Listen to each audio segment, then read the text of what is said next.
Following the death of Moses, the servant of the Lord spoke to Joshua son of Nun, who had served Moses, saying, Moses my servant is dead.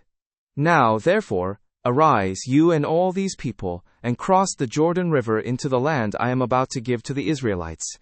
Every place where the sole of your foot treads, I have granted to you, just as I promised to Moses. Your territory will extend from the wilderness and Lebanon to the great river, the Euphrates, all the land of the Hittites, and to the great sea on the west. No one will be able to stand against you all the days of your life. As I was with Moses, so I will be with you. I will not leave you, nor forsake you. Be strong and courageous, for you shall lead these people to inherit the land I swore to their ancestors to give them. Only be strong and very courageous. Be careful to act according to all the law that my servant Moses commanded you. Do not turn from it to the right or to the left, so that you may succeed wherever you go. This book of the law shall not depart from your mouth.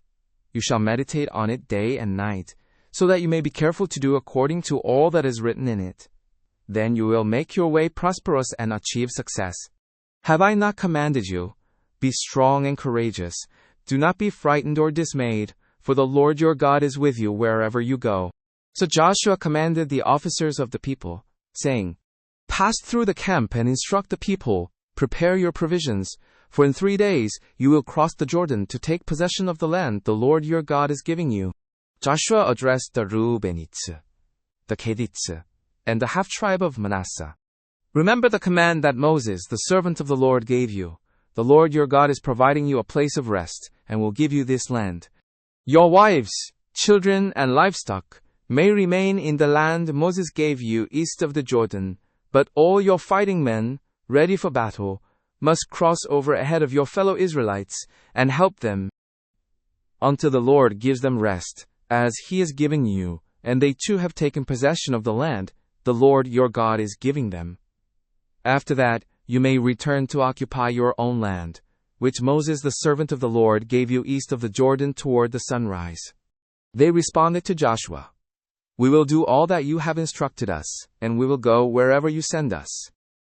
Just as we obeyed Moses in everything, so we will obey you. Only may the Lord your God be with you as He was with Moses. Anyone who rebels against your command, and does not obey your words and everything you command, shall be put to death. Only be strong and courageous.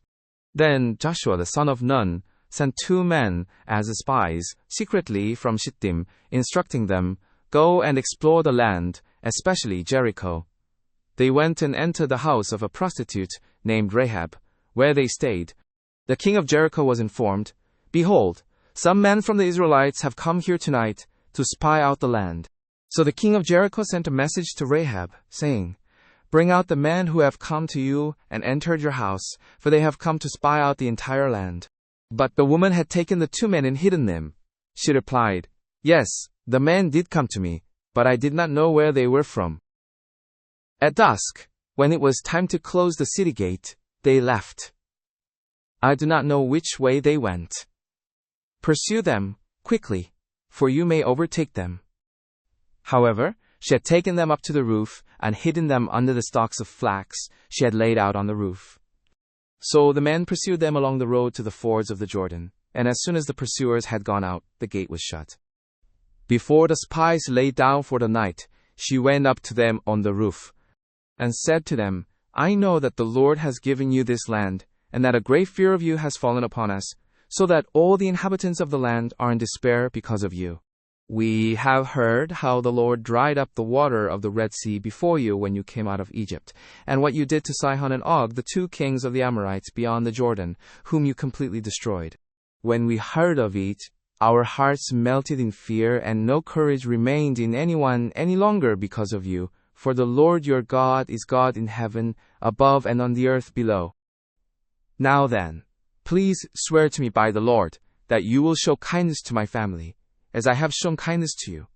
Give me a sure sign that you will spare the lives of my father and mother, my brothers and sisters, and all who belong to them, and save us from death. The man assured her, Our lives for yours. If you do not disclose this matter of ours, we will treat you kindly and faithfully when the Lord gives us the land.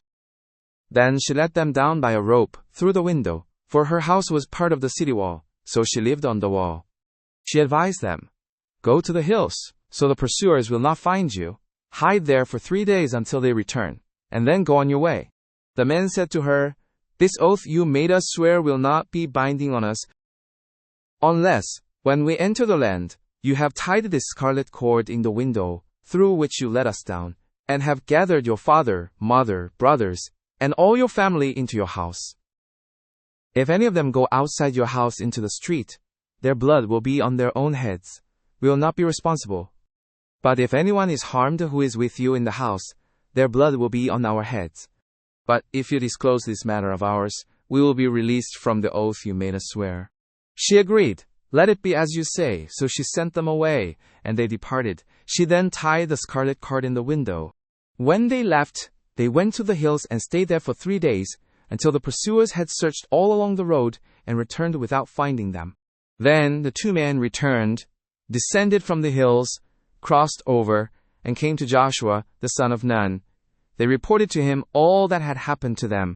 They said to Joshua, "The Lord has surely given the entire land into our hands. All the people are in despair because of us."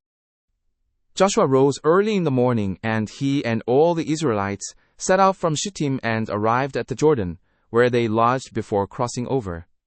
At the end of 3 days, the officers went throughout the camp. And they instructed the people, saying, "When you see the ark of the covenant of the Lord your God, carried by the Levitical priests, you shall set out from your place and follow it. Yet there shall be a distance of about 2,000 cubits between you and it. Do not go near it, so that you may know the way you should go, for you have not passed this way before." Joshua then said to the people, "Sanctify yourselves, for tomorrow the Lord will perform wonders among you." And Joshua said to the priests, "Take up the ark of the covenant and proceed ahead of the people." So they took up the ark and went before the people. The Lord said to Joshua, "This day I will begin to exalt you in the sight of all Israel, so they may know that as I was with Moses, so I will be with you. You shall command the priests who carry the ark of the covenant, saying, 'When you reach the edge of the waters of the Jordan, you shall stand still in the Jordan.'" Joshua addressed the Israelites, "Gather around and hear the words of the Lord your God." And Joshua said, "By this you shall know that the living God is among you, and that he will surely drive out before you the Canaanites, Hittites, Hivites, Perizzites, Girgashites, Amorites, and Jebusites. Behold, the ark of the covenant of the Lord of all the earth is going ahead of you into the Jordan. Now therefore, select 12 men from the tribes of Israel, 1 man from each tribe. And it shall come to pass, as soon as the soles of the feet of the priests, who carry the ark of the Lord of all the earth, rest in the waters of the Jordan, the waters flowing downstream will be cut off and stand up in a heap. When the people set out from their tents to cross the Jordan, with the priests carrying the ark of the covenant before them, and as the priests carrying the ark reached the Jordan, and their feet dipped into the edge of the water, for the Jordan overflows all its banks during the harvest, the waters flowing from upstream stopped and rose up in a heap, a great distance away, at a town called Adam, near Zaredan, while the waters flowing down to the Sea of the Arabah, the Salt Sea, were completely cut off. So the people crossed over opposite Jericho. The priests carrying the ark of the covenant of the Lord stood firm on dry ground in the middle of the Jordan, while all Israel crossed over on dry ground, until the whole nation had completed the crossing. When the entire nation had completed crossing the Jordan, the Lord spoke to Joshua, "Select 12 men from among the people, 1 man from each tribe, and instruct them to take 12 stones from the middle of the Jordan, from the spot where the priests are standing firm, and carry them with you to place them at the location where you will stay tonight." So Joshua called the 12 men he had designated from the sons of Israel, 1 man from each tribe. And he said to them, "Proceed before the ark of the Lord your God into the middle of the Jordan, and each of you lift a stone onto his shoulder, corresponding to the number of the tribes of the Israelites. This will serve as a sign among you. In the future, when your children ask, 'What do these stones signify?' you shall explain to them, 'The waters of the Jordan were halted before the ark of the covenant of the Lord. When it crossed the Jordan, the waters were cut off. These stones are to be a perpetual memorial for the people of Israel. The Israelites did precisely as Joshua had instructed. They took 12 stones from the middle of the Jordan, as the Lord had directed Joshua, according to the number of the tribes of the Israelites, and they transported them to their encampment, where they placed them. Joshua also set up 12 stones in the middle of the Jordan, at the location where the priests carrying the Ark of the Covenant had stood, and they remain there to this day.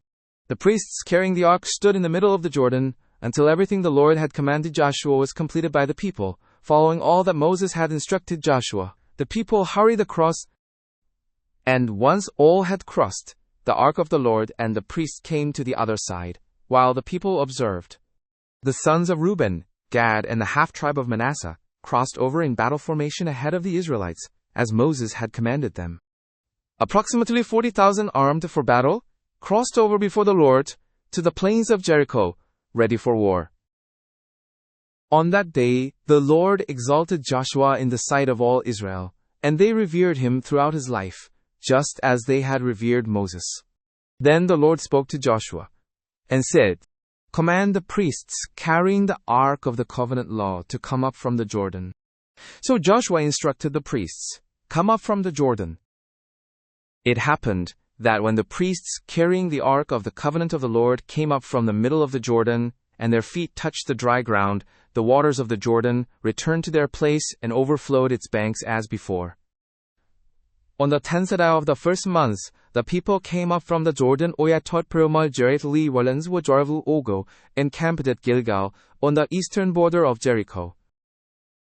At Gilgal, Joshua erected the 12 stones they had taken from the Jordan.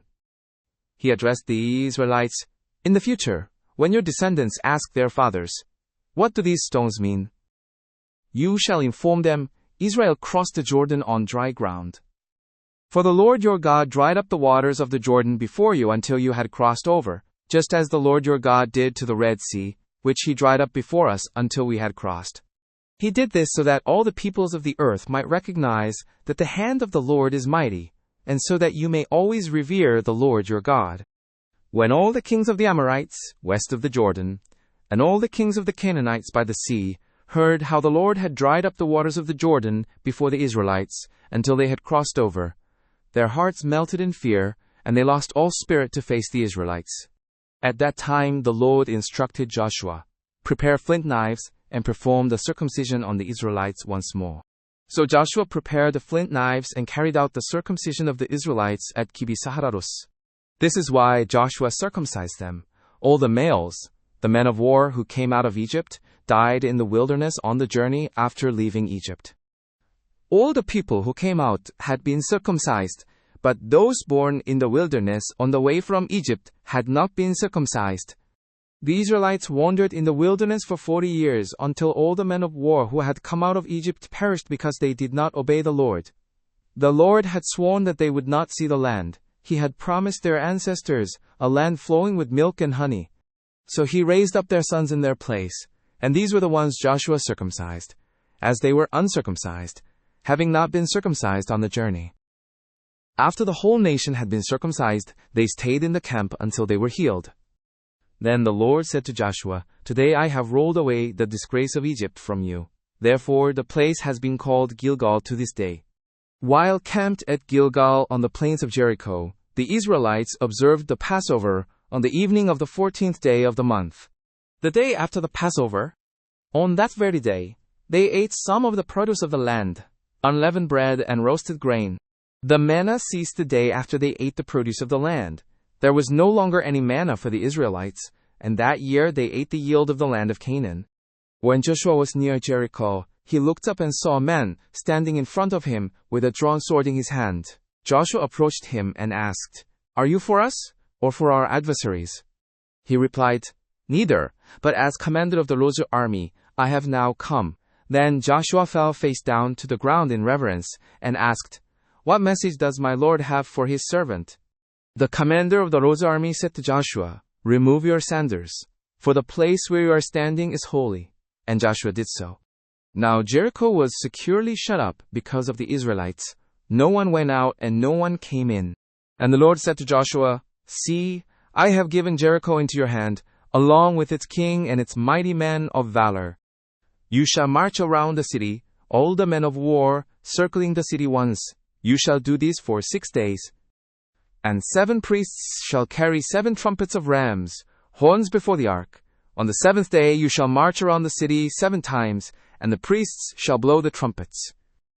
When they make a long blast with the lamb's horn, and when you hear the sound of the trumpet, all the people shall shout with a great shout, and the wall of the city will fall down flat, and the people shall go up, every man straight ahead.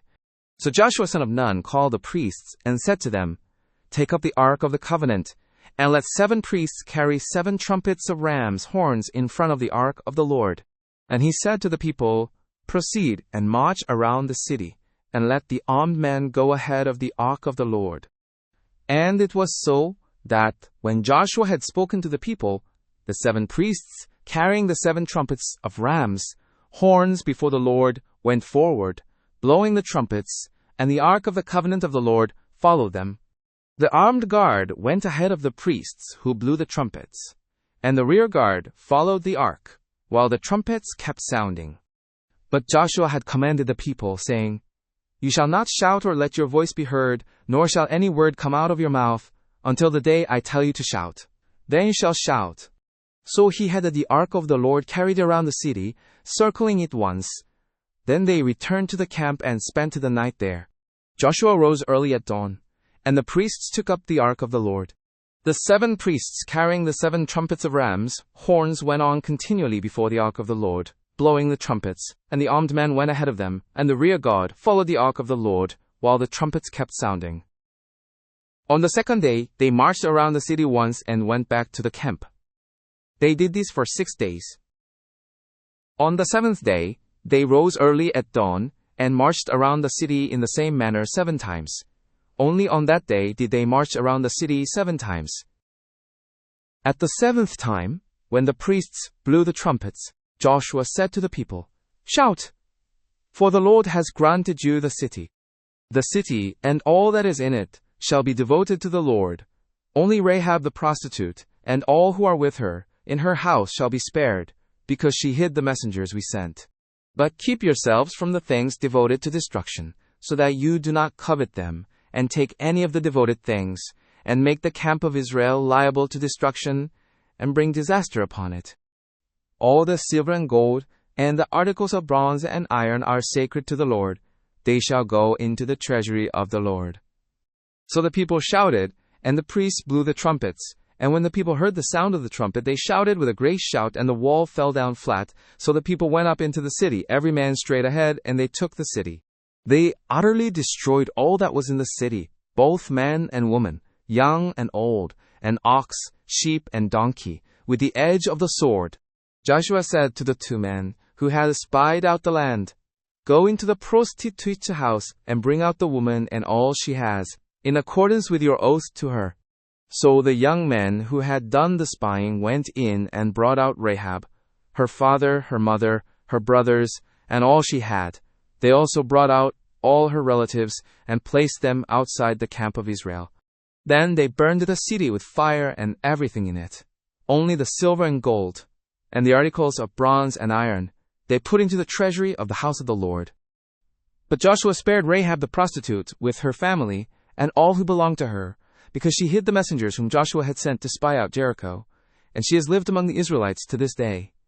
At that time Joshua pronounced this solemn oath, Cursed before the Lord is the one who undertakes to rebuild this city, Jericho. At the cost of his firstborn he will lay its foundations. At the cost of his youngest he will set up its gates. So the Lord was with Joshua, and his fame spread throughout all the land. But the Israelites acted unfaithfully concerning the things set apart for destruction, as Achan, son of Carmi, son of Chadi, son of Zerah, from the tribe of Judah, took some of these items. Thus, the Lord's anger burned against the Israelites. Joshua sent men from Jericho to Ai, which is near Beth-aven, east of Bethel, and instructed them, Go up and scout the land. So the men went up and explored Ai. Upon their return to Joshua, they reported, Not all the people need to go up. Send about 2,000 or 3,000 men to attack Ai. Do not trouble the whole army, for the inhabitants are few. Approximately 3,000 men went up, but they were put to flight by the men of Ai. The men of Ai struck down about 36 of them, chasing them from the city gate to the stone quarries, and striking them down on the slopes. The hearts of the people melted and became like water. Joshua tore his clothes and fell face down to the ground before the ark of the Lord until evening, along with the elders of Israel, who also put dust on their heads. Joshua lamented, "Alas, sovereign Lord, why did you bring this people across the Jordan, only to deliver us into the hands of the Amorites to destroy us? If only we had been content to dwell on the other side of the Jordan. Pardon me, Lord. What can I say now that Israel has turned its back before its enemies? The Canaanites and all the inhabitants of the land will hear of this, and they will surround us and wipe out our name from the earth. What then will you do for your great name?" The Lord addressed Joshua, saying, "Rise up. Why are you lying on your face? Israel has sinned. They have violated my covenant, which I commanded them. They have taken some of the things set apart for destruction. They have stolen, lied, and put them among their own belongings. That is why the Israelites cannot stand against their enemies. They turn their backs and flee, because they have become liable to destruction. I will not be with you anymore, unless you remove from among you what is set apart for destruction. Go, consecrate the people. Tell them, consecrate yourselves for tomorrow, for this is what the Lord, the God of Israel, says, there are things set apart for destruction among you, Israel. You cannot stand against your enemies until you remove them. In the morning present yourselves tribe by tribe. The tribe the Lord selects shall come forward clan by clan. The clan the Lord selects shall come forward family by family, and the family the Lord selects shall come forward man by man. The one who is caught with the things set apart for destruction shall be burned with fire, along with all that belongs to him, because he has violated the Lord's covenant and has committed a disgraceful act in Israel. Early the next morning, Joshua had Israel come forward by tribes, and the tribe of Judah was selected. The clans of Judah came forward, and the Zerahites were selected. He had the clan of the Zerahites come forward man by man, and Jadi was selected. Joshua had his household come forward man by man, and Achan, son of Carmi, son of Jadi, son of Zerah, from the tribe of Judah, was selected. Then Joshua addressed Achan, "My son, give praise to the Lord, the God of Israel, and honor him. Tell me what you have done. Do not hide it from me." Achan replied, "Indeed, I have sinned against the Lord, the God of Israel. This is what I did. When I saw among the spoils a beautiful robe from Shinar, 200 shekels of silver, and a bar of gold weighing 50 shekels, I coveted them and took them. They are hidden in the ground inside my tent, with the silver underneath." Joshua then dispatched his messengers. They hurried to his tent, and there they found the items hidden in the tent, with the silver underneath. They took the items from the tent, brought them to Joshua and all the Israelites, and laid them out before the Lord. Then Joshua, together with all Israel, took Achan son of Zerah, the silver, the robe, the gold bar, his sons and daughters, his cattle, donkeys, sheep, his tent, and all that he had, to the valley of Achor. Joshua said, "Why have you brought trouble upon us? The Lord will bring trouble upon you today." Then all Israel stoned him, and after they had stoned the rest, they burned them with fire. Over Achan they raised a large heap of stones, which remains to this day. Then the Lord turned from his fierce anger. Therefore, that place has been called the Valley of Achor to this day.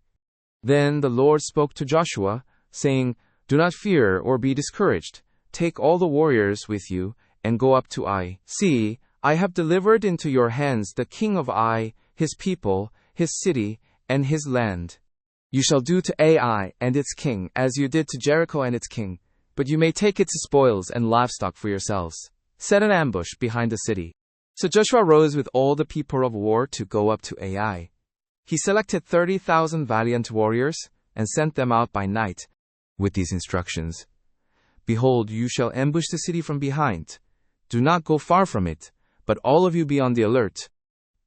I and all the people with me will approach the city, and when they come out to meet us as they did before, we will flee from them.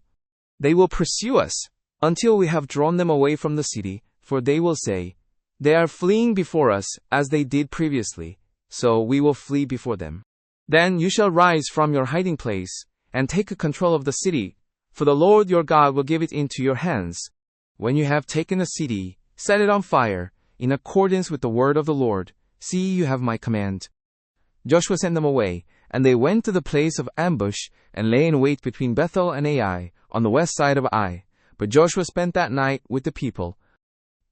Joshua rose early in the morning and mustered the people, and he and the elders of Israel went up before the people to Ai. All the people of war with him went up and approached the city, and they camped on the north side of Ai, with a valley between them and the city. He took about 5,000 men and set them in ambush between Bethel and Ai, on the west side of the city. So the people took their positions, with the main camp to the north of the city, and the ambush to the west of it. Joshua spent that night in the valley.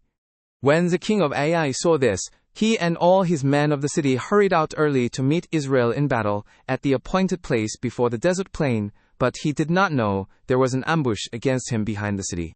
Joshua and all Israel pretended to be beaten before them and fled towards the wilderness. All the men of Ai were summoned to pursue them, and they pursued Joshua, and were drawn away from the city. Not a man was left in Ai or Bethel who did not go after Israel, leaving the city open as they pursued Israel. Then the Lord said to Joshua, "Stretch out the javelin that is in your hand toward Ai, for I will deliver the city into your hand." So Joshua stretched out the javelin that was in his hand toward the city. As soon as he did this, the men in ambush rose quickly from their place and ran to enter the city, capturing it and setting it on fire swiftly. The men of Ai turned and saw the smoke of the city rising to the sky, and they had no opportunity to flee in any direction. The Israelites who had been fleeing to the wilderness turned back against their pursuers. When Joshua and all Israel saw that the ambush had captured the city and that smoke was rising from it, they turned back and attacked the men of Ai.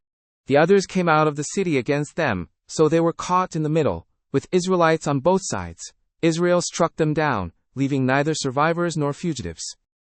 However, they took the king of Ai alive and brought him to Joshua. When Israel had finished killing all the inhabitants of Ai in the fields and in the wilderness where they had pursued them, and all had fallen by the sword, all Israel returned to Ai and struck it with the edge of the sword. On that day, 12,000 men and women of Ai perished, all its people.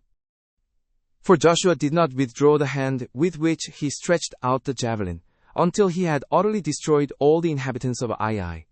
The Israelites took only the cattle and the spoils of the city as plunder for themselves, as the Lord had commanded Joshua. So Joshua burned Ai and made it a heap of ruins, a desolate place to this day. He hanged the king of Ai on a tree until evening, and at sunset Joshua commanded that they take his body down from the tree, throw it at the entrance of the city gate, and raise a large heap of stones over it, which remains to this day. Joshua then constructed an altar to the Lord, an altar to the God of Israel, built on Mount Ebal. As Moses the servant of the Lord had commanded the Israelites, as it is written in the book of the law of Moses, an altar of uncut stones, on which no iron tool had been used. They offered burnt offerings on it to the Lord, and sacrificed fellowship offerings. In the sight of the Israelites, Joshua inscribed on stones a copy of the law of Moses. All Israel with their elders, officials, and judges stood on both sides of the Ark of the Covenant of the Lord, facing the Levitical priests who carried it. Both the foreigners living among them and the native-born were present. Half of the people stood in front of Mount Gerizim, and half in front of Mount Ebal, as Moses the servant of the Lord had commanded when he blessed the people of Israel. Afterward, Joshua recited all the words of the law, the blessings and the curses, just as they are recorded in the book of the law. There was not a word of all that Moses had commanded that Joshua did not read to the whole assembly of Israel, including the women, children, and the foreigners living among them. Now when all the kings beyond the Jordan heard of these events, in the hill country, the lowland, and along the entire coast of the Great Sea towards Lebanon, including the kings of the Hittites, Amorites, Canaanites, Perizzites, Hivites, and Jebusites, they gathered together with a single purpose, to fight against Joshua and Israel. However, when the inhabitants of Gibeon, learned of Joshua's actions towards Jericho and Ai. They acted with cunning and set out with provisions, loading their donkeys with worn-out sacks and old wineskins, cracked and repaired. They wore old and patched sandals on their feet, and dressed in worn-out clothes. All their bread was dry and crumbled. They went to Joshua at the camp at Gilgal, and said to him and the Israelites, "We have come from a distant country. Now make a covenant with us." The Israelites said to the Hivites, "Perhaps you live near us. How then can we make a covenant with you?" They replied to Joshua, "We are your servants." Joshua asked them, "Who are you and where do you come from?" They answered, "Your servants have come from a very distant country, because of the renown of the Lord your God, for we have heard reports of all that he did in Egypt, and all that he did to the 2 kings of the Amorites beyond the Jordan, Sihon king of Heshbon, and Og king of Bashan, who reigned in Eshtaroth. Our elders and all the inhabitants of our country said to us, 'Take provisions for the journey and go to meet them. Say to them, "We are your servants, make a covenant with us." This bread of ours was warm when we packed it on the day we left to come to you, but now see how dry and crumbled it is. And these wineskins we filled were new, but see how they are split open, and our clothes and sandals are worn out from the very long journey.' The Israelites sampled their provisions, but did not seek the counsel of the Lord. Then Joshua made peace with them and established a covenant to let them live, and the leaders of the assembly ratified it by oath. 3 days after they made the covenant with the Gibeonites, the Israelites learned that they were neighbors, living among them. The Israelites set out, and on the 3rd day reached their cities, Gibeon, Chephirah, Piros, and Kiriath-jearim. But the Israelites did not attack them, because the leaders of the assembly had sworn an oath to them by the Lord, the God of Israel. The entire assembly grumbled against the leaders. But all the leaders said to the assembly, "We have sworn to them by the Lord, the God of Israel, and now we cannot harm them. This is what we will do. Let them live, so that wrath will not fall upon us for breaking the oath we swore to them." They continued, "Let them live, but let them be woodcutters and water carriers for the entire assembly." Thus the leaders' promise to them was upheld. Then Joshua summoned the Gibeonites and said, "Why did you deceive us by claiming, 'We live far from you,' when you actually dwell among us? Now you are under a curse. You will never cease to serve as woodcutters and water carriers for the house of my God." They answered Joshua, "Your servants were clearly informed that the Lord your God commanded his servant Moses to give you all the land, and to destroy all its inhabitants before you. So we feared greatly for our lives because of you, and that is why we acted this way. Now we are in your hands. Do to us whatever you think is good and right." So Joshua spared them from the Israelites, and they were not put to death. That day he made the Gibeonites woodcutters and water carriers for the assembly, and for the altar of the Lord, at the place he would choose. And that is what they are to this day. When Adonizedek, the king of Jerusalem, heard that Joshua had captured Ai and utterly destroyed it, just as he had done to Jericho and its king, and that the inhabitants of Gibeon had made peace with Israel and were among them, he and his people were greatly alarmed, because Gibeon was a significant city, like one of the royal cities, and it was greater than Ai, and all its men were mighty warriors. So Adonizedek, king of Jerusalem, sent word to Hoam, king of Hebron, Piram, king of Jarmuth, Japhia, king of Lachish, and Tebar, king of Eglon, saying, "Come up and help me attack Gibeon, for it has made peace with Joshua and the Israelites." Then the 5 kings of the Amorites, the kings of Jerusalem, Hebron, Jarmuth, Lachish, and Eglon, joined forces. They moved with all their armies, and camped against Gibeon to fight it. The men of Gibeon sent word to Joshua at the camp at Gilgal, saying, "Do not abandon your servants. Come up to us quickly and save us, for all the kings of the Amorites from the hill country have gathered against us." So Joshua went up from Gilgal with all the people of war, including all the valiant warriors. And the Lord said to Joshua, "Do not fear them, for I have given them into your hand. Not one of them shall be able to stand before you." Joshua came upon them suddenly, having marched all night from Gilgal. And the Lord threw them into confusion before Israel, and he struck them with a great defeat at Gibeon, pursued them along the road, going up to Beth Horon, and struck them down as far as Azekah and Makkedah. As they fled from Israel on the descent of Beth Horon, the Lord hurled large hailstones from heaven on them as far as Azekah, and more died from the hailstones than were killed by the sword of the Israelites.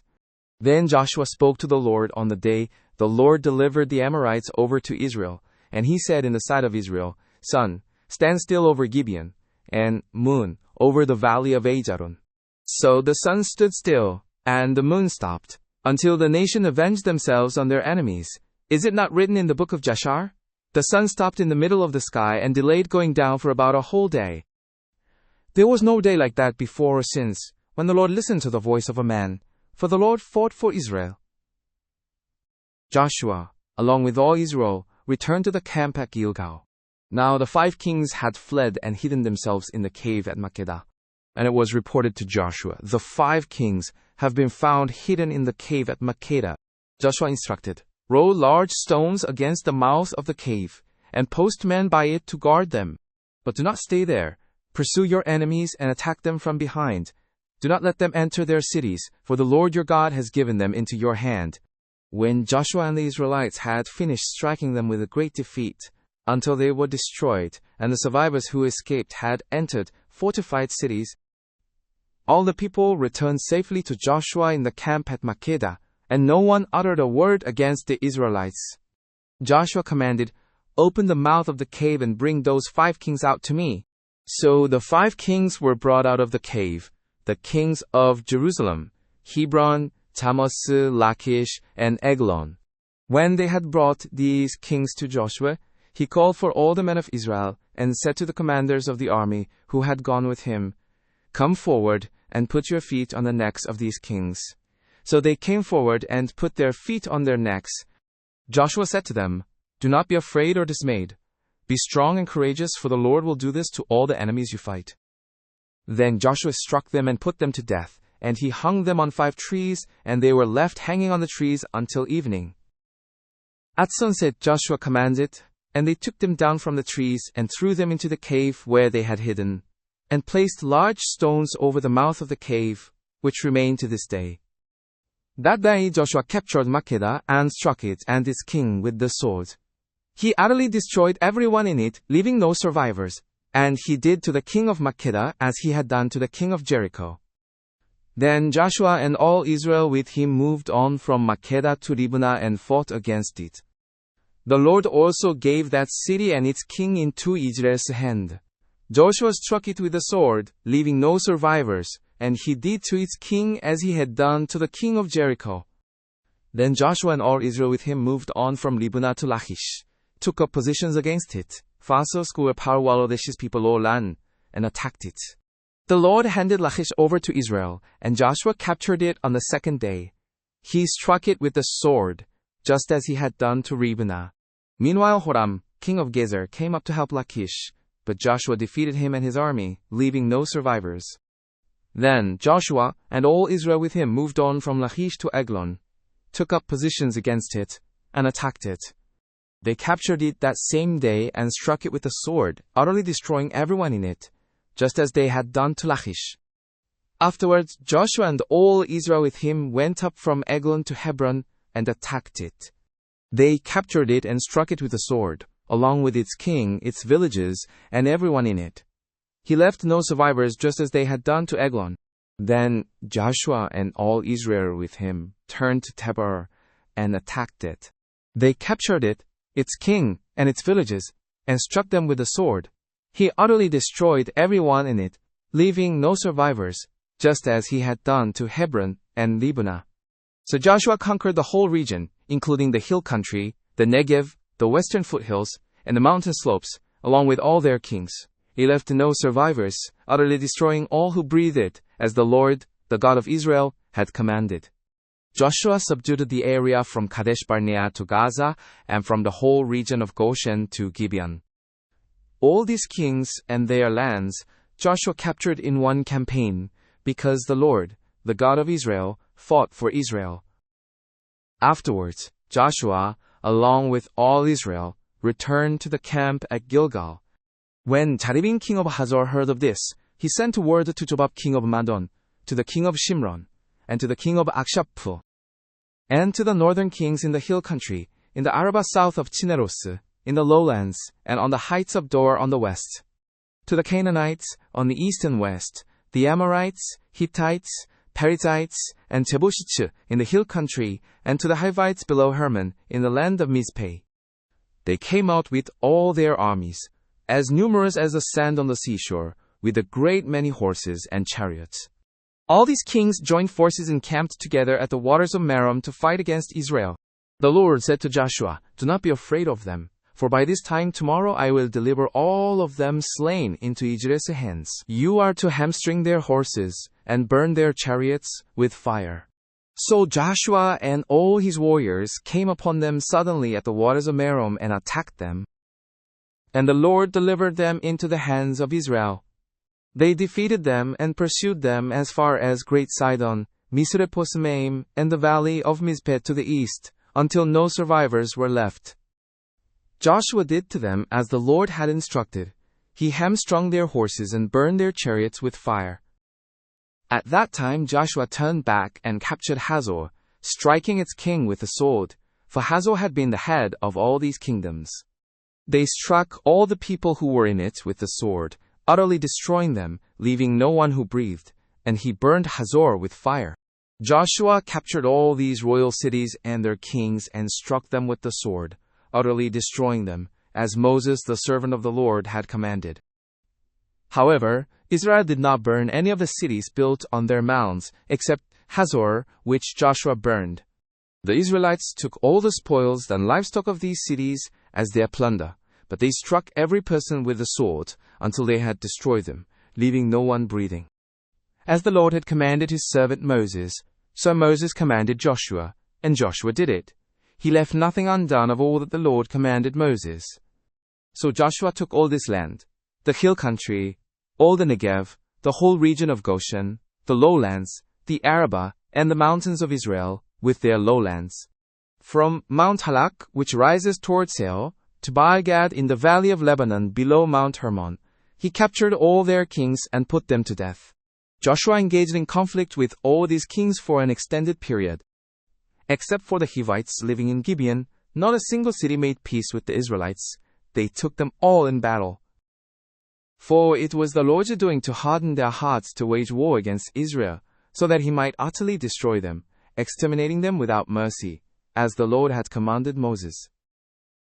At that time Joshua came and eliminated the Anakim from the hill country, from Hebron, Tebah, Anab, from all the hill country of Judah, and from all the hill country of Israel.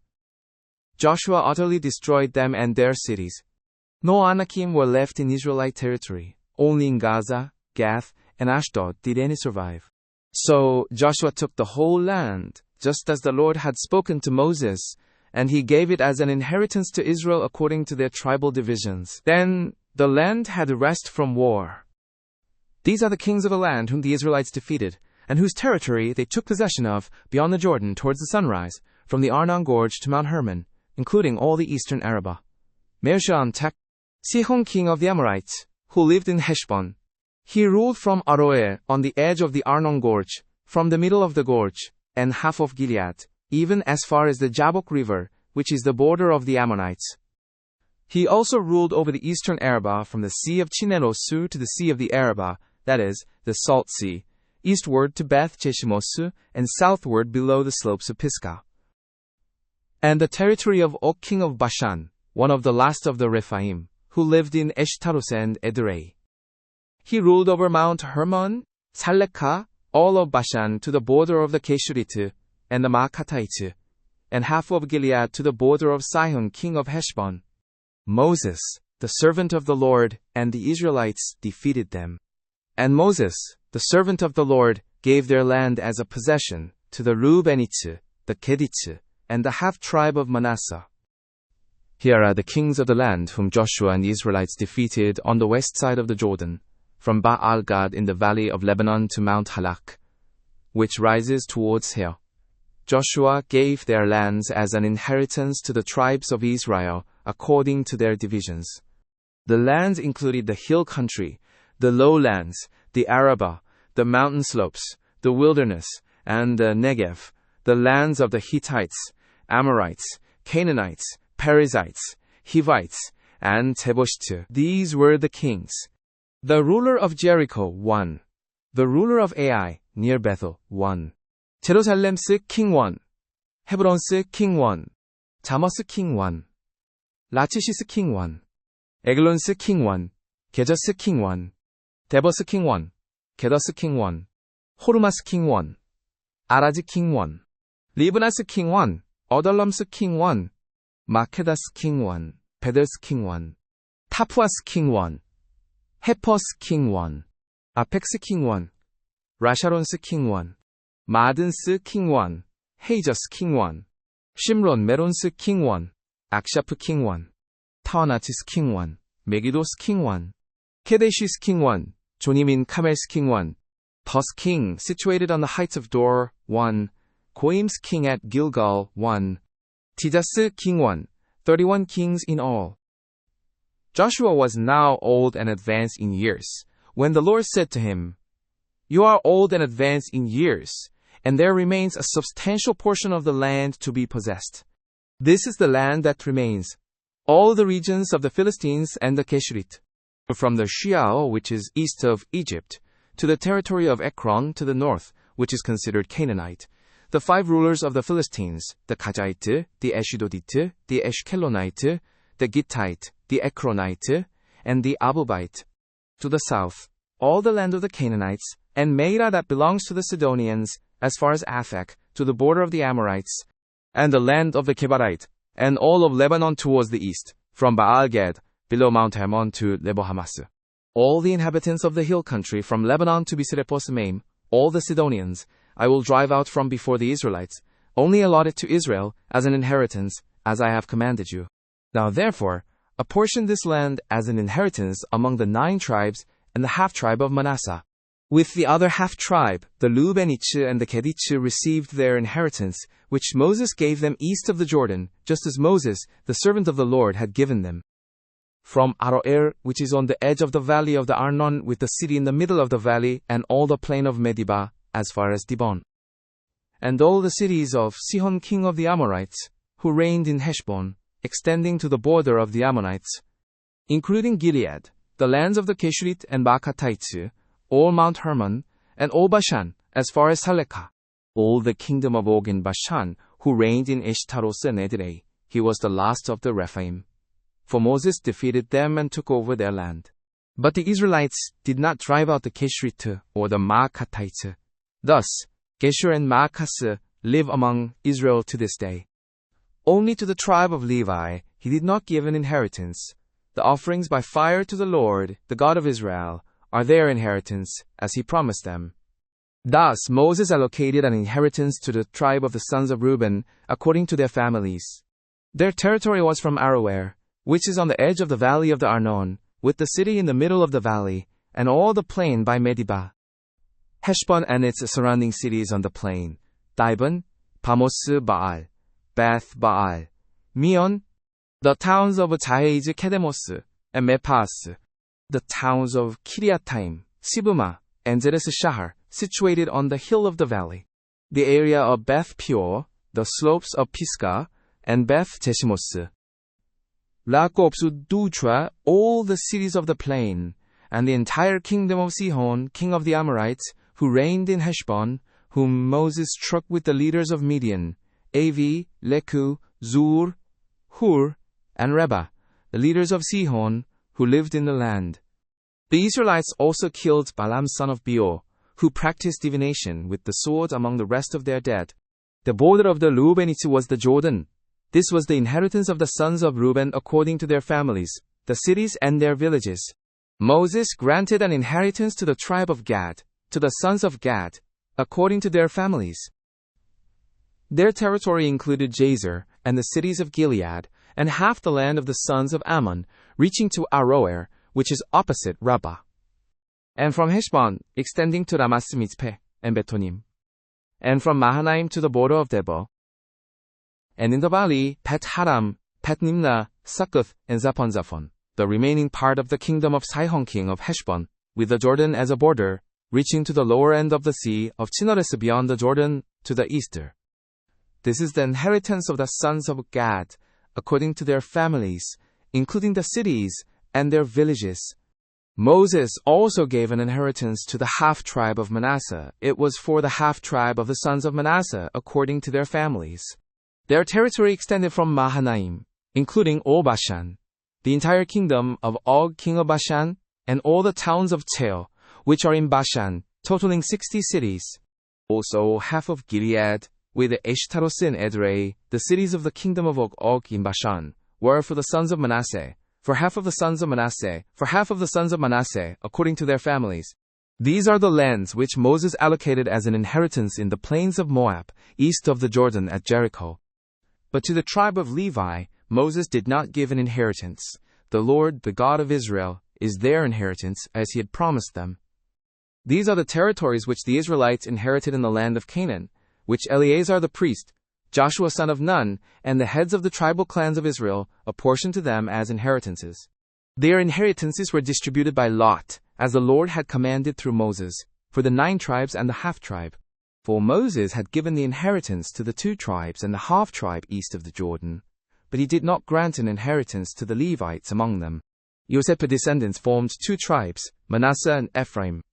The Levites were not given a portion of the land, except cities to live in, pasture lands, for their livestock and possessions. The Israelites did as the Lord had commanded Moses, and they divided the land. Then the people of Judah came to Joshua at Gilgal, and Caleb son of Jephunneh the Kenizzite said to him, "You know the word the Lord spoke to Moses, the man of God, concerning you and me at Kadesh Barnea.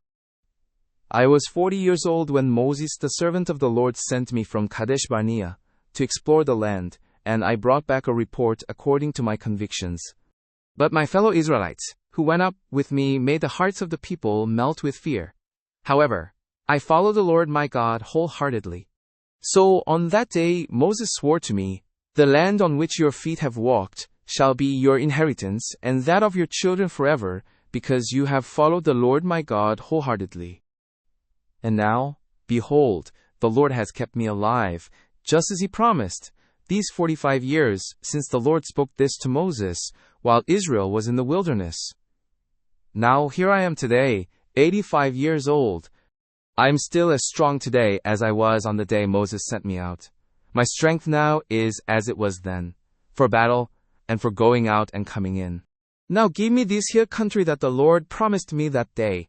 You heard then that the Anakites were there, with large fortified cities, but with the Lord's help, I will drive them out, as he said." Joshua then blessed Caleb son of Jephunneh, and granted him Hebron as his inheritance. Therefore, Hebron has belonged to Caleb son of Jephunneh the Kenizzite ever since, because he followed the Lord, the God of Israel, wholeheartedly. Now the name of Hebron was previously Kiriath Arba. Arba was the greatest man among the Anakites. Then the land had rest from war. The lot for the tribe of the descendants of Judah, according to their families, reached down to the border of Edom, extending to the wilderness of Uzin, in the far south. Their southern boundary began at the bay at the southern end of the Salt Sea, proceeded south of the ascent of Angnebim, continued to Zin, and went up south of Kadesh Barnea. It then passed Hezron, went up to Edo, and turned toward Karka. It continued to Azmon, and joined the brook of Egypt, ending at the sea. This was their southern boundary. The eastern boundary was the Salt Sea, up to the mouth of the Jordan. The northern boundary started from the bay of the sea at the mouth of the Jordan, went up to Beth Hoglah, and continued north of Beth Araba, to the stone of Bohan, son of Reuben. The boundary then ascended to Tabor from the valley of Achor, and turned northward to Gilgal, opposite the ascent of Adomim, south of the valley. It continued to the waters of En-Shemesh and ended at En-Rogel. Then it went up the valley of Ben Hinnom, along the southern slope of the Jebusite city, that is, over Jerusalem. From there it ascended to the top of the hill, west of the Hinnom valley at the northern end of the valley of Rephaim.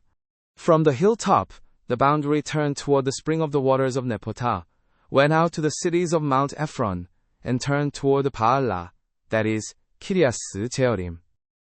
Then it curved westward from Baalah to Mount Seir, ran along the northern slope of Mount Jearim, that is, Chesaron, descended to Beth Shemesh, and crossed to Timnah.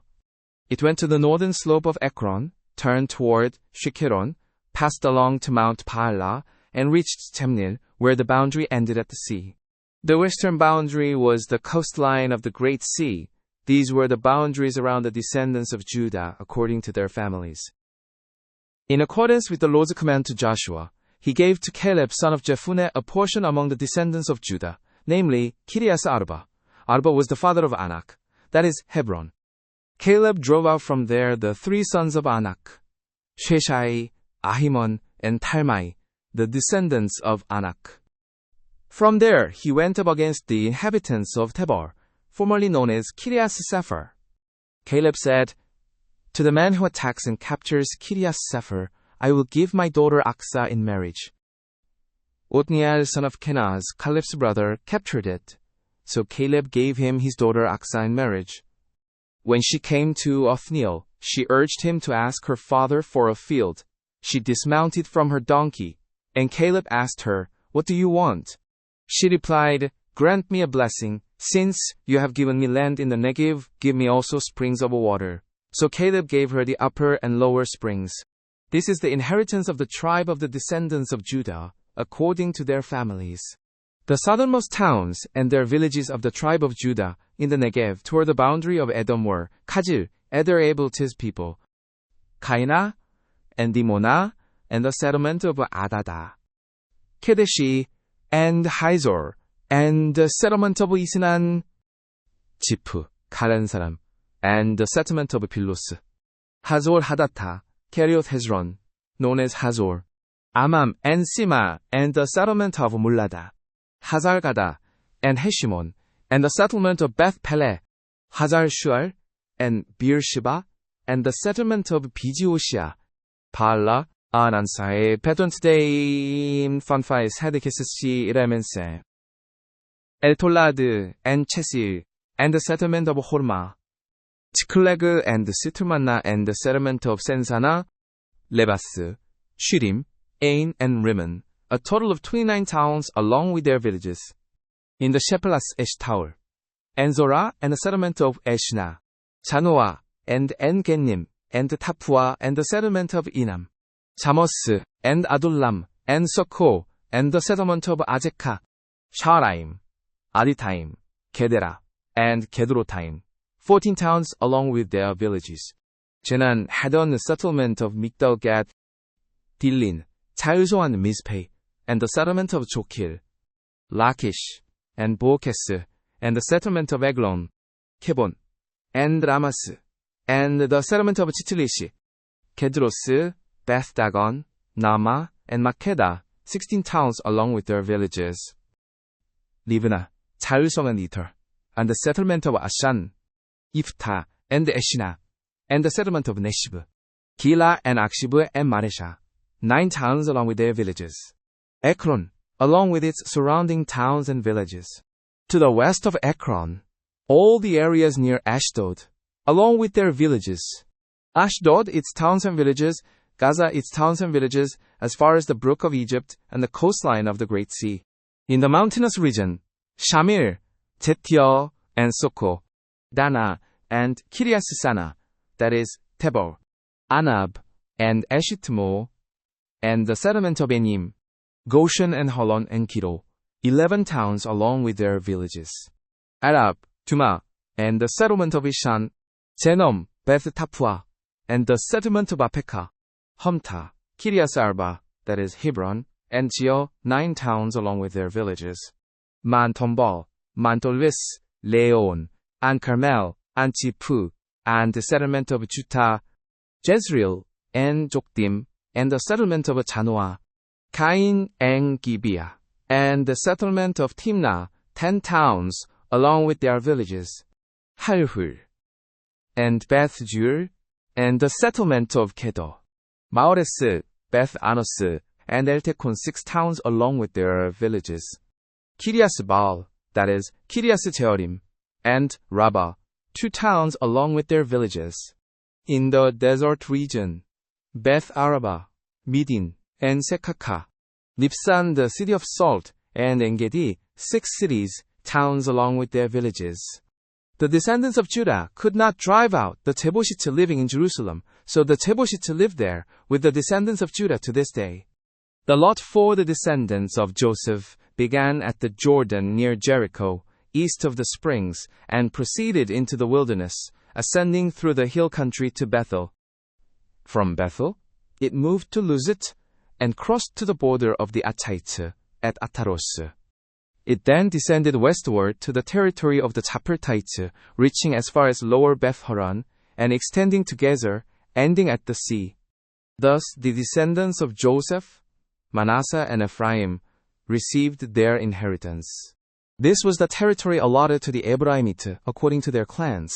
The boundary of their inheritance extended from Atarosedo in the east to Upper Beth-horon. The boundary then proceeded westward at Michmesas on the north, curving eastward to Taonas Shiloh, and passing it to the east of Janoah. It descended from Janoah to Ataros en Nara, touched Jericho, and emerged at the Jordan.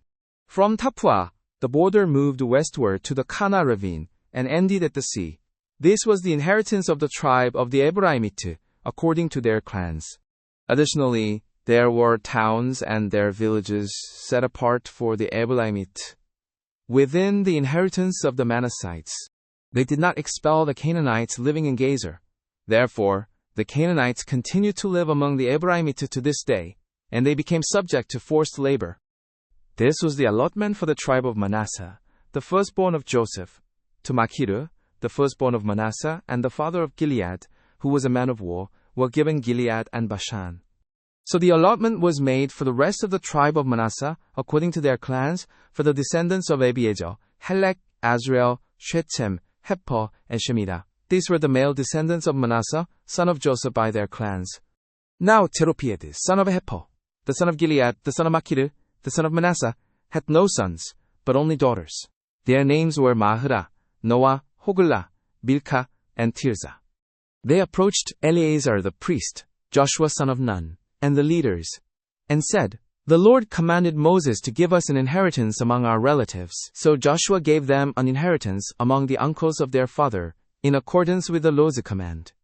Manasseh's share consisted of 10 portions, in addition to Gilead and Bashan, which lay east of the Jordan. Because the daughters of the tribe of Manasseh received an inheritance along with the sons, the land of Gilead belonged to the rest of the descendants of Manasseh. The boundary of Manasseh went from Asher to Michmesas, east of Shechem.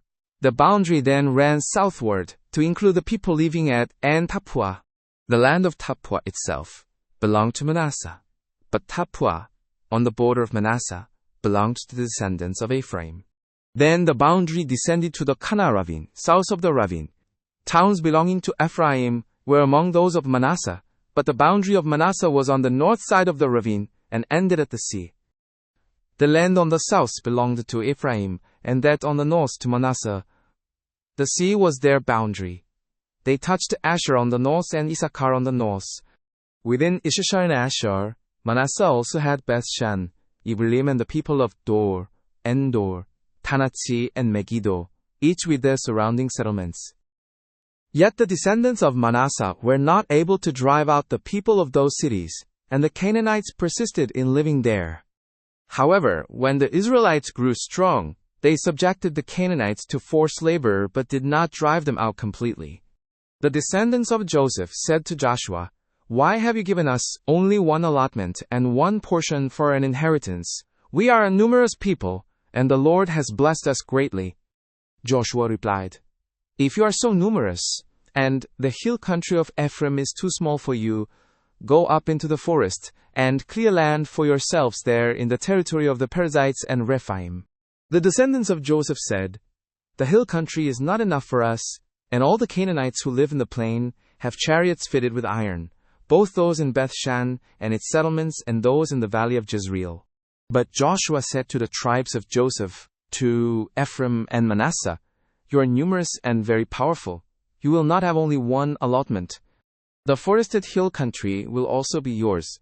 Clear it, and its farthest limits will be yours. Although the Canaanites have chariots fitted with iron, and though they are strong, you can drive them out." The entire assembly of the Israelites gathered at Shiloh and set up the tent of meeting there. The land was subdued before them. However, there remained 7 tribes among the Israelites, who had not yet received their inheritance. Joshua addressed the Israelites, saying, "How long will you delay before taking possession of the land that the Lord, the God of your forefathers, has given you? Select 3 men from each tribe. I will send them out to survey the land and write a description of it, according to their inheritance, and then they shall return to me. You shall divide the land into 7 portions. Judah shall remain in its territory in the south, and the tribes of Joseph shall remain in their territory in the north. Once you have written the descriptions of the 7 divisions of the land, bring them to me here, and I will cast lots for you in the presence of the Lord our God. The Levites, however, do not receive a portion among you, for the priestly service of the Lord is their inheritance. Gad, Reuben, and the half-tribe of Manasseh have already received their inheritance on the east side of the Jordan, which Moses, the servant of the Lord, assigned to them." As the men set out to map the land, Joshua instructed them, "Go and survey the land, write a description of it, and return to me. I will then cast lots for you here at Shiloh in the presence of the Lord." The men went and traversed the land, recording its description by towns in 7 divisions, and returned to Joshua at the camp at Shiloh. Joshua cast lots for them in Shiloh, in the presence of the Lord, and there he apportioned the land to the Israelites according to their tribal divisions. The first lot fell to the tribe of Benjamin, according to its clans. Their allotted territory lay between the tribes of Judah and Joseph. On the north side, their boundary began at the Jordan, ascended the northern slope of Jericho, and extended westward into the hill country, ending at the wilderness of Beth-aven. From there, it crossed southward to the slope of Luz, that is, Bethel, and descended to Atarosedo, on the hill south of Lower Beth-horon. From the hill facing Beth-horon southward, the boundary turned south along the western side, ending at Kirias-bar, that is, Kirias-Jearim, a town of the people of Judah. This was the western side. The southern side began at the edge of Kirias-Jearim, and the boundary extended to the spring of the waters of Nephutah. The boundary descended to the foot of the hill, facing the valley of Ben Hinnom, north of the valley of Rephaim, and continued down the Hinnom valley, along the southern slope of the Jebusite city, and then to En-Rogel. It then turned northward, proceeded to En-Shemesh, continued to Kelillos, opposite the ascent of Adamim, and descended to the stone of Bohan, son of Reuben. It continued to the northern slope of Beth Arabah and descended into the Arabah. The boundary then went to the northern slope of Beth Hoglah and ended at the northern bay of the Salt Sea, at the mouth of the Jordan in the south. This was the southern boundary. The Jordan formed the boundary on the eastern side. These were the boundaries that defined the inheritance of the clans of Benjamin on all sides. The cities of the tribe of Benjamin, according to their clans, were Jericho, Beth Hoglah, and Emek Hejiz, Beth Arabah, and Zemaraim, and the settlement of Bethel, Abubim, and Parah, and the settlement of Ophrah, Kepa Ammoni, and Ophni, and Ziba, 12 towns with their villages, Gibeon, and Ramah, and the settlement of Abiros, Mizpah, and Kephirah, and the settlement of Moza, Rechem and Ophir, and the settlement of Tarallah, Zelah, Hareph, the Jebusite city, that is, Jerusalem, Gibeah, and Kirias, 14 towns with their villages. This was the inheritance of the tribe of Benjamin according to their clans. The second lot fell to the tribe of Simeon according to their families. Their inheritance was situated within the portion of the tribe of Judah. Their portion comprised Beersheba, or Sheba, Molada, Hazar Shual, Bala, and the settlement of Ejem, Eltolad, Betul, and the settlement of Hormah, Ziklag, Beth Makobos, and the settlement of Hazar Susa, Beth Rebas, and Sharuhen, 13 towns with their villages, Ain, Rimmon, Ether, and Ashan, 4 towns with their villages, and all the villages surrounding these towns as far as Baal-Asbir, Ramah of the Negev. This was the inheritance of the tribe of Simeon according to their families. The inheritance of Simeon was taken from the portion of Judah, because Judah's share was too large for them. Thus, the Simeonites received their inheritance within the territory of Judah. The third lot came out for the tribe of Zebulun according to their families. The boundary of their inheritance extended as far as Saritha Parde. Their border went up westward to Marallah, touched Tabeshes, and reached a brook near Jonim. It turned eastward from Sarid toward the sunrise, to the border of Kislosh-Tabor, continued to Taberas, and ascended to Japhia. From there it proceeded eastward to Gath-hepher and Eth-Kazin, and came out at Rimmon, curving toward Nea. The boundary circled on the north to Hannaton and ended at the valley of Iphta el Tarban. Included were Katas, Nahallal, Shimron, Idallah, and Bethlehem, 12 towns with their villages. These towns and their villages constituted the inheritance of Zebulun, according to their families. The fourth lot came out for the tribe of Issachar, according to their families. Their land encompassed Jezreel, Chesolos, Shunem, Hapharaim, and Shuon, and the settlement of Anaharas, Levis and Kishon, and the settlement of Ebez, Rimes, En-Genim, En-Hada, and the settlement of Beth-Pazez.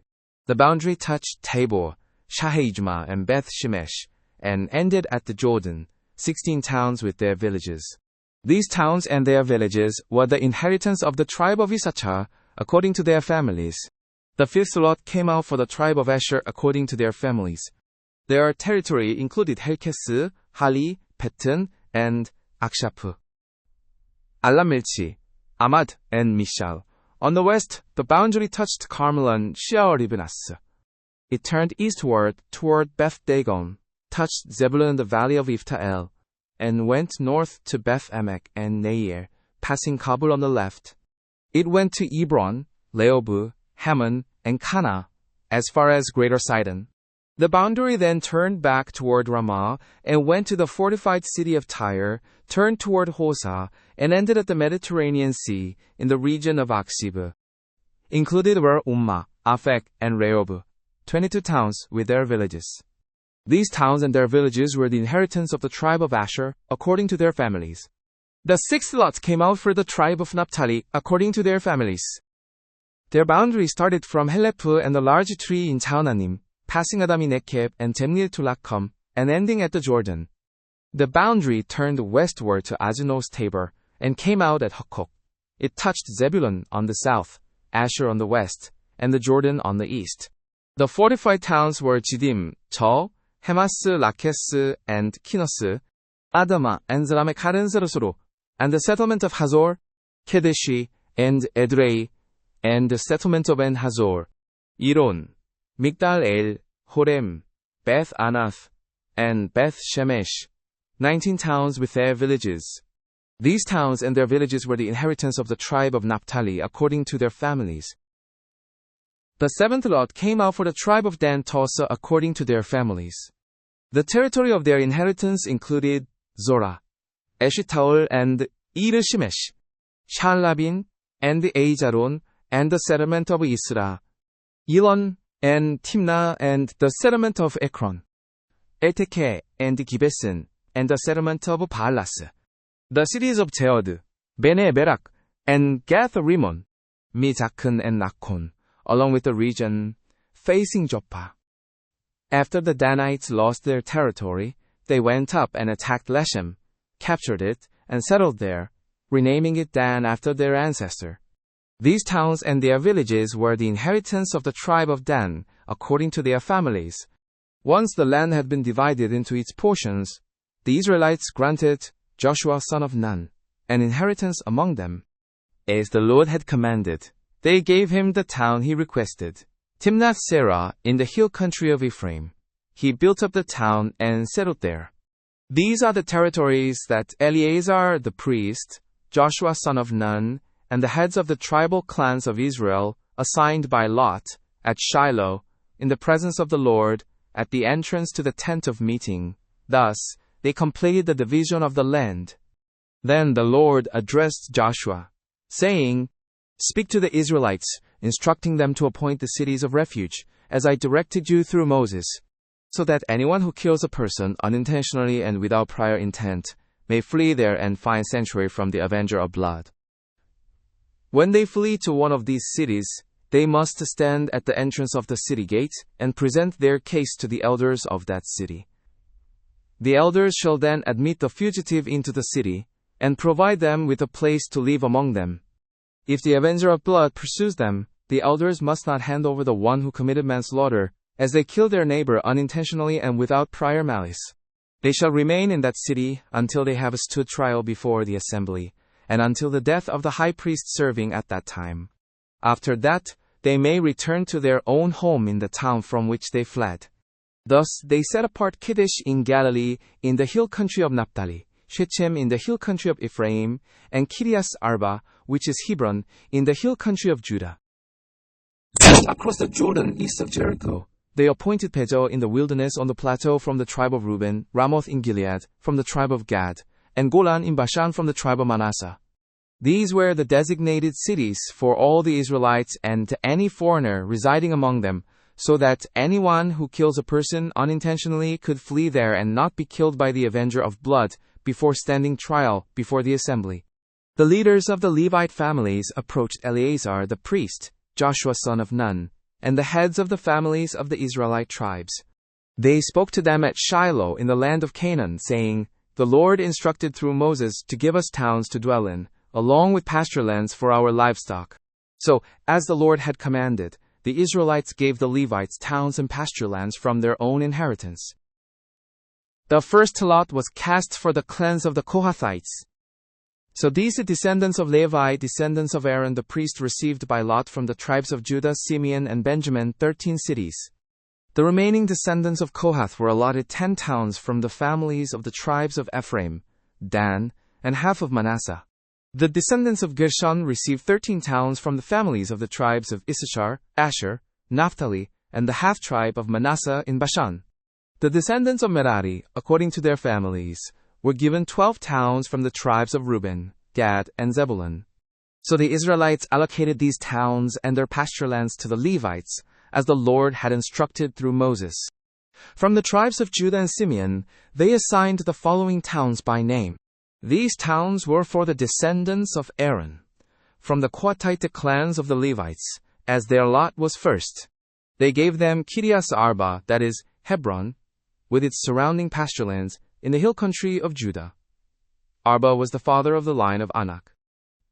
However, the fields and villages around the city had been given to Caleb son of Jephunneh as his possession.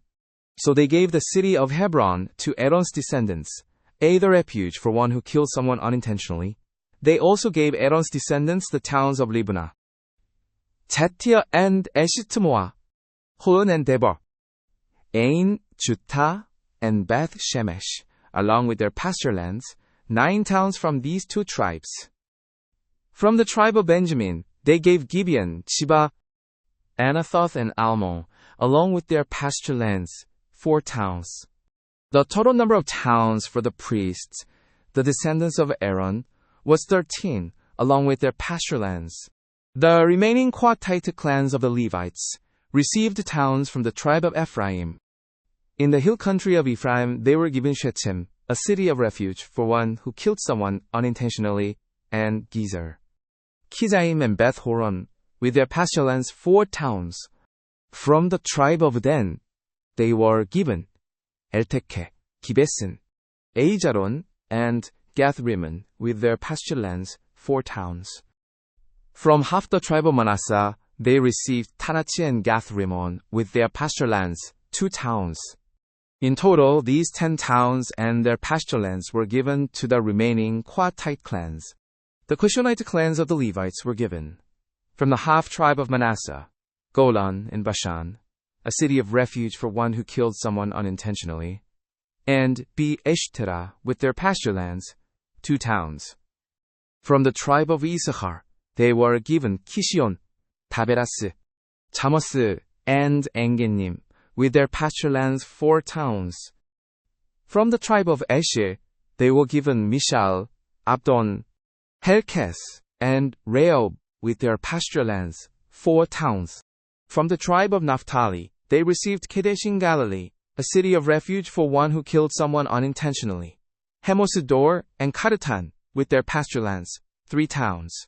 The total number of towns for the Cushionite clans was 13, with their pasture lands. The Merarite clans, the rest of the Levites, received, from the tribe of Zebulun, Jonim, Karta, Dimnah, and Nahalal, with their pasture lands, 4 towns. From the tribe of Reuben, They were given Bezo, Jahaz, Kedemos, and Mephas with their pasture lands, 4 towns. From the tribe of Gad, they received the Ramoth in Gilead, a city of refuge for one who killed someone unintentionally. Mahanaim, Heshbon, and Jazer, with their pasture lands, 4 towns in all. The total number of towns allotted to the Merarite clans, who were the rest of the Levites, was 12. In total, the towns of the Levites within the territory held by the Israelites were 48, with their pasture lands. Each of these towns had surrounding pasture lands. This was the case for all these towns. Thus, the Lord gave Israel all the land He had sworn to give to their ancestors, and they took possession of it and settled there. The Lord granted them peace on every side, just as He had sworn to their ancestors. None of their enemies could withstand them. The Lord delivered all their enemies into their hands. Not a single one of all the good promises the Lord made to the house of Israel failed. Every one was fulfilled. Then Joshua called together the Reubenites, the Gadites, and the half-tribe of Manasseh, and spoke to them, "You have kept all that Moses, the servant of the Lord, commanded you, and have listened to my voice in all that I instructed you. For a long time now, you have not abandoned your brothers, but have fulfilled the duty commanded by the Lord your God. Now that the Lord your God has given rest to your brothers, as He promised, return to your tents in the land that Moses, the servant of the Lord, gave you beyond the Jordan. Be very careful to observe the commandment and the law that Moses, the servant of the Lord, gave you, to love the Lord your God, to walk in all His ways, to keep His commandments, to hold fast to Him, and to serve Him with all your heart and with all your soul." So Joshua blessed them and sent them away, and they returned to their tents. To the half-tribe of Manasseh, Moses had given land in Bashan, but to the other half, Joshua gave land among their brothers, on the west side of the Jordan. When Joshua sent them away to their tents, he blessed them, saying, "Return to your tents with great wealth, with numerous livestock, silver, gold, bronze, iron, and a large quantity of clothing. Share the spoils of your enemies with your brothers." Thus the sons of Reuben, the sons of Gad, and the half-tribe of Manasseh returned home, leaving the Israelites at Shiloh in Canaan, to go to the land of Gilead, their own land, which they had acquired in accordance with the command of the Lord through Moses. When they reached the region of the Jordan in the land of Canaan, the Reubenites, the Gadites, and the half-tribe of Manasseh built an imposing altar there by the Jordan. And the Israelites heard a report. "Behold, the Reubenites, the Gadites, and the half-tribe of Manasseh have built an altar on the border of Canaan, at the region of the Jordan, on the Israelite side." When the Israelites heard of this, the whole assembly gathered at Shiloh to go to war against them. So the Israelites sent Phinehas, son of Eleazar the priest, to the land of Gilead, to the Reubenites, Gadites, and the half-tribe of Manasseh. Along with him they sent 10 leaders, one from each of the tribes of Israel, each the head of a family division among the Israelite clans. When they arrived in Gilead, they spoke to the Reubenites, Gadites, and the half-tribe of Manasseh, saying, "This is what the whole assembly of the Lord says. What is this act of unfaithfulness you have committed against the God of Israel by turning away from the Lord and building yourselves an altar in rebellion against Him? Was not the sin of pure enough for us, from which we have not cleansed ourselves to this day, despite a plague on the assembly of the Lord? And now you are turning away from the Lord. If you rebel against the Lord today, tomorrow, He will be angry with the whole community of Israel. If the land of your possession is defiled, cross over into the land of the Lord's possession, where the Lord's tabernacle stands, and share the land with us. But do not rebel against the Lord or against us, by building an altar for yourselves other than the altar of the Lord our God. Did not Achan son of Zerah act unfaithfully regarding the devoted things, and wrath fell upon the whole community of Israel? He was not the only one who perished for his sin." Then the Reubenites, Gadites, and the half-tribe of Manasseh replied to the heads of the clans of Israel, "The Mighty One, God the Lord, He knows, and let Israel know. If this has been in rebellion or disobedience to the Lord, do not spare us this day. If we have built our own altar to turn away from the Lord, or to offer burnt offerings, grain offerings, or sacrifices of peace offerings on it, may the Lord himself call us to account. No, we did it out of concern that in the future your descendants might say to ours, "What have you to do with the Lord, the God of Israel? For the Lord has made the Jordan a boundary between us and you Reubenites and Gadites. You have no share in the Lord, so your descendants might cause ours to stop fearing the Lord." That is why we said, "Let us prepare and build an altar, but not for burnt offerings or sacrifices. Instead, it is to be a witness between us and you and the generations that follow, that we will worship the Lord at his sanctuary with our burnt offerings, sacrifices, and fellowship offerings. Then in the future your descendants will not be able to say to ours, 'You have no share in the Lord.'" And we said, "If they ever say this to us or to our descendants, we will answer, 'Look at the replica of the Rosal altar which our ancestors built, not for burnt offerings or sacrifices, but as a witness between us and you. Far be it from us to rebel against the Lord and turn away from him today by building an altar for burnt offerings, grain offerings, or sacrifices, other than the altar of the Lord our God that stands before his tabernacle." When Phinehas, the priest, and the leaders of the community, the heads of the clans of the Israelites, heard what the Reubenites, Gadites, and Manasseh had to say, they were pleased. And Phinehas, son of Eleazar, the priest, said to the Reubenites, Gadites, and Manasseh, "Today we know that the Lord is with us, because you have not been unfaithful to the Lord in this matter. Now you have saved the Israelites from the Lord's hand." Then Phinehas, son of Eleazar, the priest, and the leaders returned to Canaan from their meeting with the Reubenites and Gadites in Gilead, and reported back to the Israelites. The Israelites were pleased to hear the report and praised God. They spoke no more of going to war against them, to devastate the land where the Reubenites and the Gadites lived. And the Reubenites and the Gadites named the altar Witness. For, they said, "It is a witness between us that the Lord is God." After many days had passed, when the Lord had granted Israel rest from all their enemies on every side, Joshua was now old and advanced in years.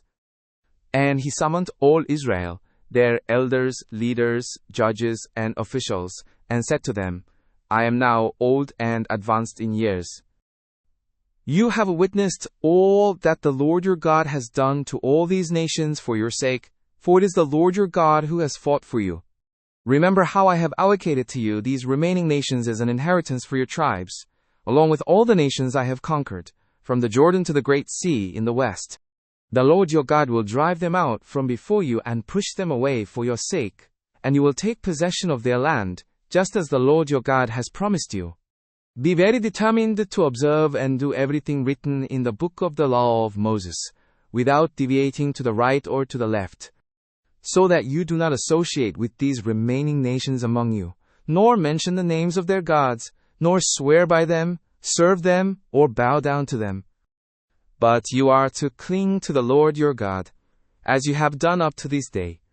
For the Lord has driven out great and powerful nations before you, and to this day no one has been able to withstand you.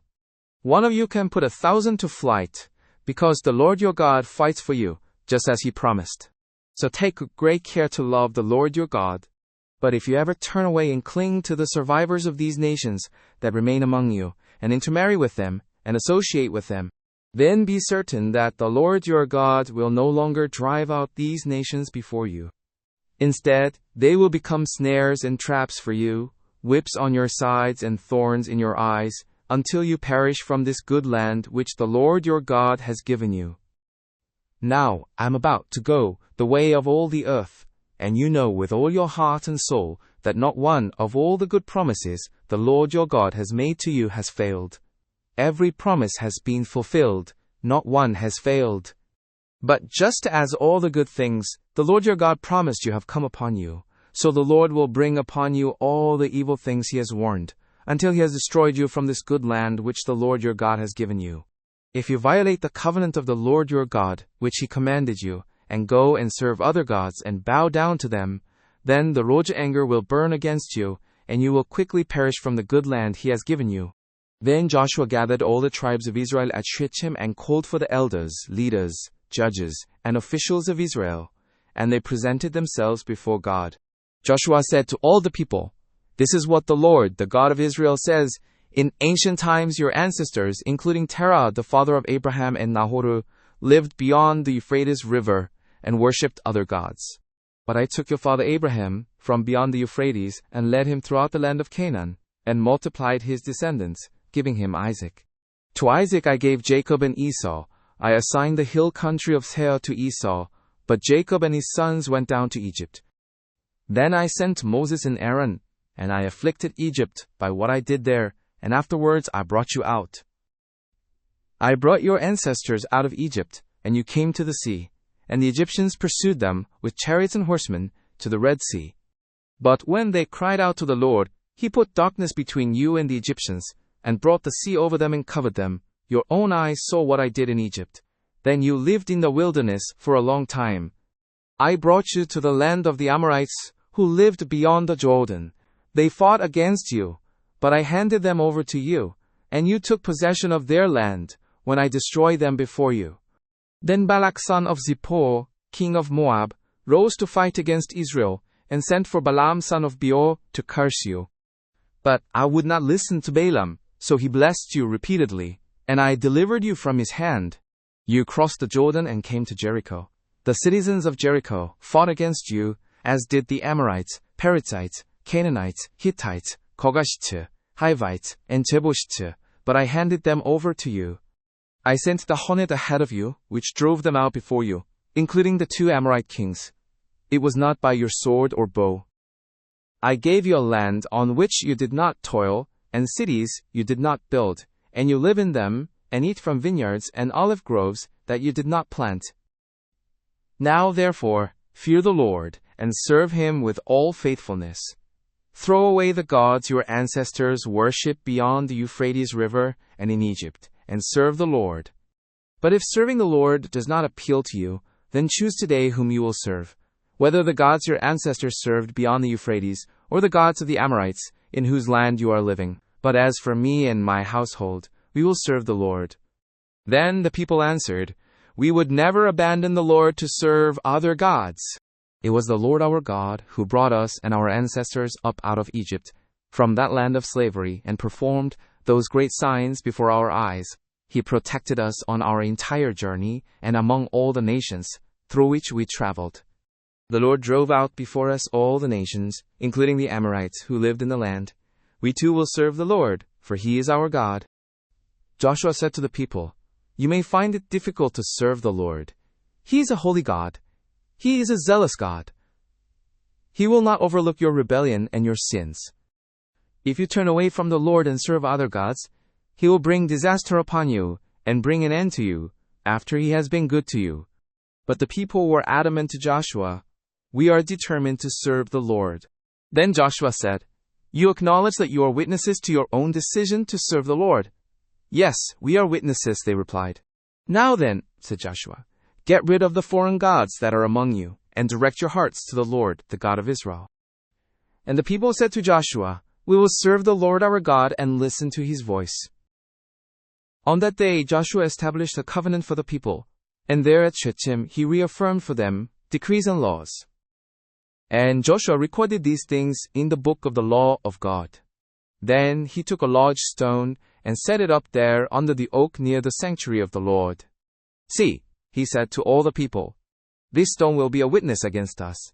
It has heard all the words the Lord has said to us. It will testify against you if you are untrue to your God." Then Joshua sent the people away, each to their own inheritance. After these things, Joshua son of Nun, the servant of the Lord, died at the age of 110.